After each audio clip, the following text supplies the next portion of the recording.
Hello everyone, welcome to our nursing classes. So my name is Shifali. So today I am going to discuss about the topic that is chest physiotherapy, जिसका हमने first part अपनी previous video में discuss कर लिया था. एक बार हम revise कर लेते हैं. तो चेस्ट फिजियोथेरेपी क्या है? Chest physiotherapy is an airway clearance technique use to mobilise और loosen the secretions in the lungs and respiratory tract and में include percussion, vibration, deep breathing and coughing. यानी कि जो चेस्ट फिजियोथेरेपी है ये एक ऐसी टेक्निक है जो कि एयरवे क्लियरेंस के लिए हम यूज़ में लेते हैं. जो भी एयरवे के अंदर, लंग्स के अंदर जो भी स्पूटम है, सिक्रीशंस है, उनको ड्रेन करने के लिए हम इस टेक्निक्स का यूज़ करते हैं. इसमें जो टेक्निक्स यूज़ करते हैं that is percussion, vibration, deep breathing and coughing. उसके साथ साथ हम पोस्टरल ड्रेनेज वाली टेक्निक का भी यूज़ करते हैं. ठीक है. तो हमने इसमें प्रीवियस वीडियो में इसके इंडिकेशंस के बारे में बात कर ली थी, जो कि निमोनिया, सिस्टिक फाइब्रोसिस, ब्रोंकेटेसिस और लंग एब्सेस एंड एटेलेक्टेसिस था. द नेक्स्ट कॉन्ट्राइंडिकेशंस की हमने बात कर ली थी, जो कि इंक्रीज इंट्राक्रेनियल प्रेशर था, एक्टिव हैमरेज हो जाता है जब किसी पेशेंट्स में. तो हम उन कंडीशंस पे जो ये चेस्ट फिजियोथेरेपी उसे हम फॉलो नहीं करते हैं, अप्लाई नहीं करते. Then rib fractures, flail chest, empyema and uncontrolled hypertension, ये जितनी भी कंडीशन है वो सारी कॉन्ट्रा इंडिकेटेड होती हैं. देन नेक्स्ट टेक्निक्स की बात करी थी हमने. इसमें हम जो टेक्निक्स फॉलो करते हैं वो है chest percussion, vibration, postural drainage, coughing and controlled coughing. ठीक है. चेस्ट परकशन की हमने बात करी थी. इसमें हम कप लाइक मैनर में हम कपिंग करते हैं. देन वाइब्रेशन में हम स्ट्रेट हैंड्स को आर्म्स में प्लेस करके एक वाइब्रेशन जनरेट करते हैं. The next is postural drainage. Postural drainage में हम क्या करते हैं, पेशेंट को पोजीशंस देते हैं. ग्रेविटेशनल फोर्स के हिसाब से हम क्या करते हैं, जो भी उसके लंग्स में सिक्रीशंस होते हैं उसको ड्रेन करते हैं. ठीक है. देन कफिंग में हम कफिंग टेक्निक्स कराते हैं. कंट्रोल कफिंग में कफिंग को कंट्रोल्ड मैनर में कफिंग्स कराते हैं पेशेंट से. ठीक है. तो ये सारी टेक्निक्स है. तो अब हम यहाँ पर पोस्टल ड्रेनेज की हम उस टाइम पर बात कर रहे थे इसके फर्स्ट वीडियो में, जो कि हमने पोस्टल ड्रेनेज को डिस्कस किया था कि पोस्टल ड्रेनेज क्या होता है और लंग्स के कितने सेगमेंट्स होते हैं. ठीक है. इन सारी चीज़ों की हमने बात करी थी. तो हम यहाँ पर इसके आर्टिकल्स की भी हमने बात कर ली थी प्रीवियस वीडियो में. अगर नहीं देखा है आप लोगों ने तो आप मेरे प्रीवियस वीडियो में जाकर देख सकते हैं. तो यहाँ पर हम लंग्स के बारे में बात करी थी. इसको हमने सुपीरियर लोब्स और middle lobe and inferior lobe, जो कि क्या होता है, राइट साइड में 3 लोब्स पाए जाते हैं. First one that is superior, जिसको हम अपर लोब कहते हैं, middle lobe and lower lobe. और हमारे जो लेफ्ट साइड में क्या होते हैं, 2 लोब्स पाए जाते हैं, that is upper lobe and lower lobe. तो हमने इसके सेगमेंट्स के बारे में भी बात करी थी. अब हम नेक्स्ट बात करने वाले हैं. This is the today's video, performing position postural drainage. हम ये सेकेंड पार्ट का वीडियो है. ठीक है. सेकेंड पार्ट ये है इसका चेस्ट फिजियोथेरेपी का. तो इसमें हम कुछ पोजीशंस की बात करेंगे, कुछ ऐसे सेगमेंट्स की बात करेंगे जिन पर्टिकुलर सेगमेंट्स में अगर कोई सिक्रीशंस है तो उनको ड्रेन करने के लिए हम ये पोजीशंस पेशेंट्स को प्रोवाइड कराते हैं. ठीक है. तो फर्स्ट वन क्या है, left and right upper lobe anterior apical bronchi. It's mean अगर कोई पर्सन है उसके लेफ्ट एंड राइट लंग्स में दोनों में अपर लोब्स में अगर कोई सिक्रीशंस है, आई विल शो यू. जैसे ये लंग्स हैं. ठीक है. यहाँ पर हमारे राइट साइड में कितने होते हैं, 3 लोब्स प्रेजेंट होते हैं, upper lobe, middle lobe and lower lobe. और यहाँ पे हमारे 2 लोब्स प्रेजेंट होते हैं. तो यहाँ पर क्या बोल रहे हैं, फर्स्ट पॉइंट में left and right upper lobe anterior apical ब्रोंका, यानी कि लेफ्ट और राइट दोनों के क्या हो गए, अपर लोब में. तो अपर लोब में क्या होता है, यहाँ पर हमारा क्या एपिकल रीजन प्रेजेंट होता है. तो अगर सिक्रीशंस हमारे लेफ्ट और राइट के अपर लोब में एपिकल ब्रोंकाई में है तो हम पेशेंट को कौन सी पोजीशंस प्रेफर करते हैं, दैट इज पेशेंट को हम बोलते हैं patient have sit in chair leaning back positions. यानी कि पेशेंट को हम बोलते हैं कि आप चेयर पर बैठ जाइए. चेयर पर बैठने के बाद आपको जो अपना हेड है उसको क्या करना है, लीनिंग बैक, यानी कि पीछे की तरफ उसको झुकाना है. अगर पेशेंट को हम ये पोजीशंस देते हैं जो पेशेंट के लेफ्ट एंड राइट के अपर लोब में एंटीरियर एपिकल ब्रोंकाई में जो भी सिक्रीशंस है वो क्या हो जाएगी, ड्रेन हो जाएगी. तो हम फर्स्ट हमारा ये पोजीशंस हम पेशेंट को प्रोवाइड करते हैं. The next position is left and right upper lobe posterior apical bronchi, यानी कि सेम सिचुएशन है। उस टाइम पर क्या था, जो पेशेंट है उसके लेफ्ट और राइट के अपर लोब्स में था, एंटीरियर एपिकल ब्रोंकाई में था, ठीक है, एपिकल ब्रोंकाई में था। और इसमें क्या है, हमारे पोस्टीरियर एपिकल ब्रोंकाई, यानी कि है अपर लोब्स में ही लेकिन पोस्टीरियर साइड्स पे है। पोस्टीरियर मतलब पीछे की साइड पे है। तो इसमें पेशेंट को क्या पोजिशन देते हैं, have patient sit in chair leaning forward on pillow और कार्डियक टेबल, यानी कि हम पेशेंट को क्या करते हैं, या तो उसे हम चेयर पे बिठा सकते हैं, या अगर बेड पर है पेशेंट तो हम क्या उसे कार्डियक टेबल प्रोवाइड कर सकते हैं, पिलो प्रोवाइड कर सकते हैं, और हमसे क्या बोलेंगे कि वो आगे की तरफ झुक जाए, यानी कि लीन फॉरवर्ड, आगे की तरफ अपना सर झुकाए, जिससे क्या होगा, जो भी ड्रेनेज है, जो भी स्पूटम्स है, वो क्या हो सके, ईजिली ड्रेन हो सके, ठीक है। तो सेकेंड पोजिशन हम पेशेंट को ये प्रोवाइड करते हैं। Next one that is right and left anterior upper lobe bronchi, यानी कि अगर पेशेंट के राइट और लेफ्ट दोनों में क्या होगा, एंटीरियर अपर, जो अपर लोब्स हैं दोनों के, यहाँ पे एक स्पेसिफिक सेगमेंट एपिकल की बात नहीं कर रहे हैं हम, दोनों अपर लोब्स की बात कर रहे हैं, ठीक है। तो अगर राइट एंड लेफ्ट दोनों लंग्स में एंटीरियर अपर लोब, यानी कि अपर लोब्स में एंटीरियर साइड्स पे है, तो हम पेशेंट को क्या पोजीशन देंगे, have patient lie flat on back with small pillow under the knees. हम पेशेंट को क्या बोलेंगे, वो फ्लैट सुपाइन पोजीशंस पे लेट जाए, स्मॉल पिलोज क्या करें, वो अपनी नीज के अंदर रखें। तो उससे क्या होगा, जो भी उसका सिक्रीशंस हैं अपर लोब्स में दोनों लंग्स में, राइट एंड लेफ्ट में, वो क्या हो जाए, ईजिली ड्रेन हो सके। तो उसको हम ये पोजीशंस प्रेफर करते हैं, ठीक है। The next one is left upper lobe bronchus, यानी कि जो पर्सन है उसके लेफ्ट लंग्स में, उसके अपर लोब के ब्रोंकस में क्या हो, सिक्रीशंस प्रेजेंट्स हैं। तो हम उसमें क्या पोजीशन देते हैं पेशेंट को, that is have patient lie the right side with overhead in Trendelenburg position with foot of bed raised 30 centimeter. Place pillow behind back and roll patient onto roll patient fourth one to pillow, यानी कि इसमें हम क्या करें, patient को left upper lobe में है, ठीक है, I will show you, these are the lungs, ठीक है। यहाँ पर क्या है, लेफ्ट में, ये लेफ्ट हो गया, हमारे दो लोब्स प्रेजेंट होते हैं, तो अपर लोब में है, यानी कि अपर लोब में अगर कोई सिक्रीशंस प्रेजेंट है तो हम पेशेंट को क्या बोल रहे हैं, ट्रेंडलनबर्ग, यानी कि राइट साइड में ट्रेंडलनबर्ग पोजीशंस लेने के लिए, ठीक है। तो राइट साइड में क्या है, राइट साइड में कहते हैं हेड नीचे होता है और आपके जो फूट होते हैं वो पेशेंट के ऊपर होते हैं। तो हमने इसको क्या करा, यहाँ पे इसका पेशेंट का हेड है, राइट साइड में हमने इसको क्या किया, ट्रेंडलनबर्ग पोजीशन दे दी, और उसके जो फूट है वो कितने हैं, 30 सेंटीमीटर, ठीक है। 30 सेंटीमीटर हमने क्या किया, बेड से एलिवेट कर दिया, ठीक है, क्लियर है। और उसके बाद हम क्या कर रहे हैं, पेशेंट को क्या कर रहे हैं, उसके यहाँ पर बिलो द बैक हम क्या कर रहे हैं, पिलो प्रोवाइड कर रहे हैं।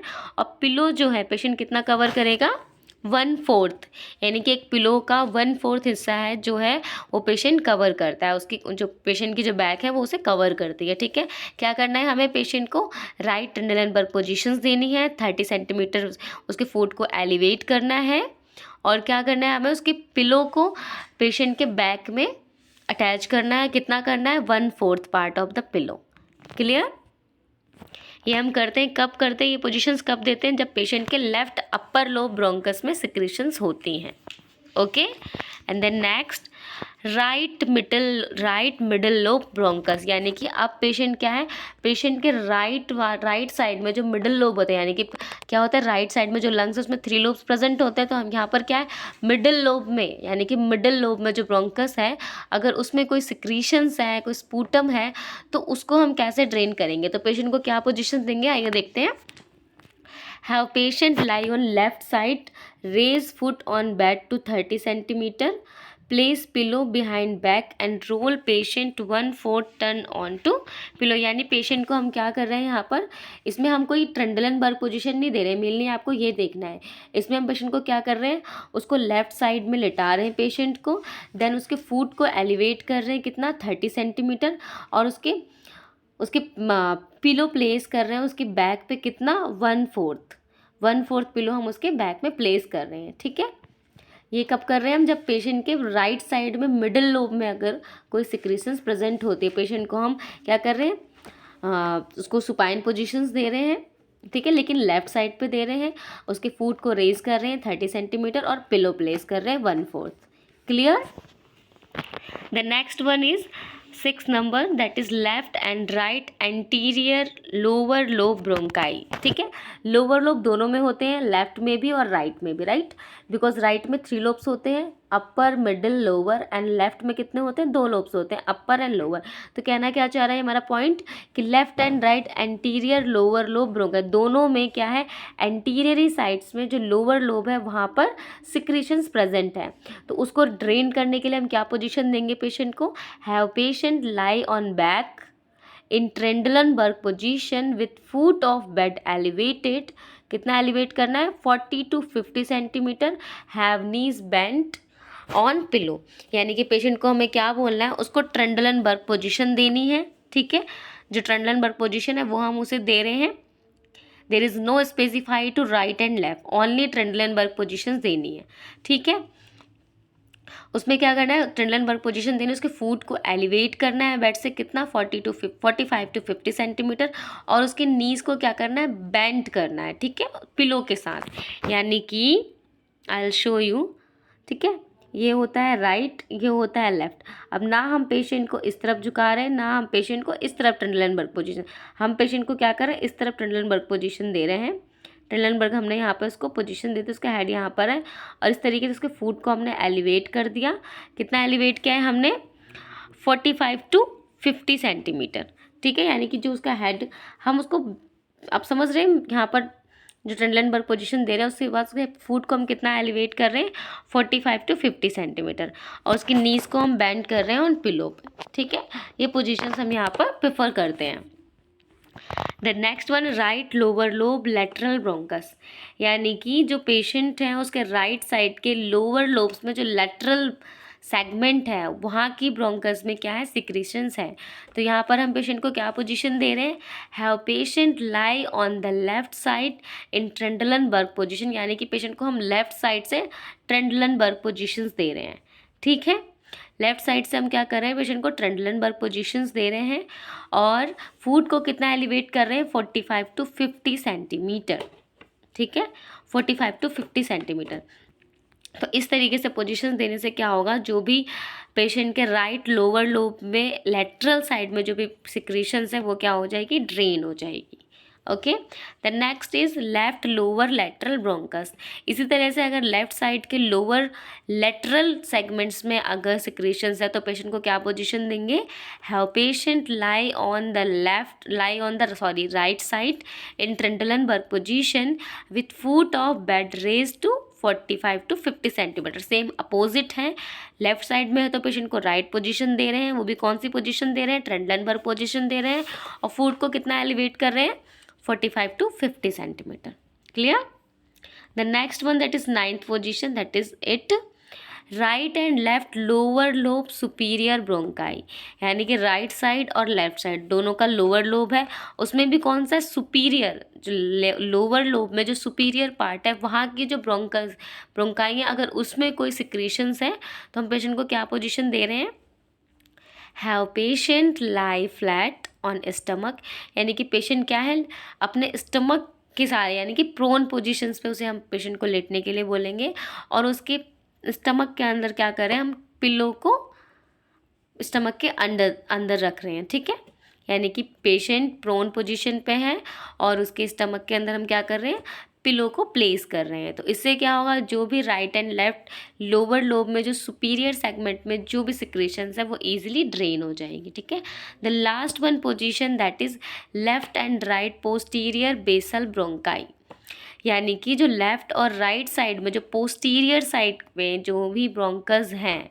जो भी ब्रोंकाई हैं, अगर उनमें सिक्रीशंस हैं तो उनको ड्रेन करने के लिए हम क्या कर रहे हैं, पेशेंट को कौन सी पोजीशन दे रहे हैं, that is have patient lie on stomach in Trendelenburg position with foot of bed elevated 40 to 50 centimetre. यानी कि इसमें हम पेशेंट को क्या कर रहे हैं, पेशेंट को बोले लाई ऑन स्टमक, यानी कि वो अपने स्टमक के सहारे, यानी कि प्रोन पोजीशंस में लेटेगा। अब पेशेंट को हम क्या कर रहे हैं, ट्रेंडलनबर्ग पोजीशन दे रहे हैं with foot of bed elevate, कितना फुट ऑफ बेड एलिवेट कर रहे हैं 40 to 50 सेंटीमीटर, यानी कि पेशेंट को पहले तो हमने प्रोन पोजीशंस दी, देन उसके बाद हम ट्रिंडलेनबर्ग पोजीशन दे रहे हैं, यानी कि प्रोन पे ही हम पेशेंट को ट्रिंडलेनबर्ग में डाल रहे हैं, ठीक है। और कितना एलिवेट कर रहे हैं 40 to 50 centimetre, this is the last positions, okay. तो हमने यहाँ पर 10 पोजीशंस की बात करी है, 10 जो भी सेगमेंट्स हैं उनके अकॉर्डिंग हमने पोजीशंस की बात करी है, ओके। अब हम नेक्स्ट टेक्निक की बात करेंगे, दैट इज़ कफिंग। तो अब हमने पोस्चरल ड्रेनेज करा दिया, हमने परकशंस कराए और वाइब्रेशन कराया, ठीक है। The next is coughing. Gently coughing with mouth slightly open will help in loosening the mucus, यानी कि ड्यूरिंग फिजियोथेरेपी हम क्या कर सकते हैं, पेशेंट को जेंटली कफिंग करने के लिए बोल सकते हैं, जिससे क्या हो, जो ड्रेन है वो ईजिली ड्रेन हो सके। और अगर हम पोस्चरल ड्रेनेज करा रहे हैं उस टाइम पे भी पेशेंट को काफ़ी हेल्प होगी कि वो जो भी म्यूकस है वो ईजिली ड्रेन हो पाएगा, ठीक है। इसलिए हम जेंटली कफिंग करने के लिए पेशेंट को बोलते हैं। Coughing should be done through out the procedure, जो कफिंग का प्रोसेस है हम through out the procedure patient को करने के लिए हम बोल सकते हैं। It is useful in chest physiotherapy, okay. The next one is control coughing technique. Control coughing technique से आपको क्लियर हो रहा होगा, इसमें जो पेशेंट की जो कफिंग है उसको हम कंट्रोल करते हैं, उसको हम बताते हैं कि आपको इस मैनर में कफिंग परफॉर्म करनी है।